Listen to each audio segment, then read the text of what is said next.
Hi guys, welcome to Anuveda Kitchen World. Today baby food recipe, healthy baby lunch or dinner recipe. First మనం half cup గోధుమ రవ్వ తీసుకొని steel pan లో దూరగా వేయించుకోవాలి. ఇలా వేగిన వాటిని ఒక బౌల్లోకి తీసుకోండి. తర్వాత క్యారెట్ ని సన్నగా తురుముకోవాలి. స్టీల్ ప్యాన్ లో 1 టేబుల్ స్పూన్ గీ వేసి దాంట్లో కొద్దిగా జీలకర్ర వేసుకోవాలి. ఇప్పుడు దీంట్లోకి తురుముకున్న క్యారెట్ కూడా వేసి 2 మినిట్స్ ఫ్రై చేసుకోవాలి. దీంట్లో 1.5 గ్లాస్ వాటర్ వేసుకొని బాయిల్ చేసుకోవాలి.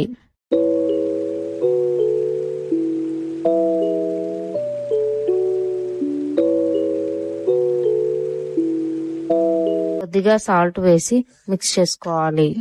వాటర్ కొద్దిగా బాయిల్ అయిన తర్వాత వేయించుకున్న గోధుమ రవ్వ కూడా వేసుకొని మిక్స్ చేసుకోండి. ఇది గట్టిపడే వరకు లో ఫ్లేమ్ లో కుక్ చేసుకోవాలి. ఇలా మధ్యలో కలుపుతూ కుక్ చేసుకోండి. ఇలా గట్టిపడిన తర్వాత స్టవ్ ఆఫ్ చేసి చల్లారనివ్వండి. ఇప్పుడు దీన్ని సర్వ్ చేసుకోవచ్చు. ఈ ఫుడ్ ని 8 months to 3 years బేబీ వరకు ఫీడ్ చేయొచ్చు. 8 months to 1 year బేబీస్ కి ఈ ఫుడ్ ని గ్రైండ్ చేసి కూడా పెట్టొచ్చు. 1 year ఎబో పిల్లలకి ఇలాగే పెట్టినా సరే. ఈ ఫుడ్ ని లంచ్ ఆర్ డిన్నర్ టైంలో పెట్టొచ్చు. వీడియో మీకు నచ్చినట్లయితే ప్లీజ్ లైక్ చేయండి, షేర్ చేయండి, కామెంట్ చేయండి.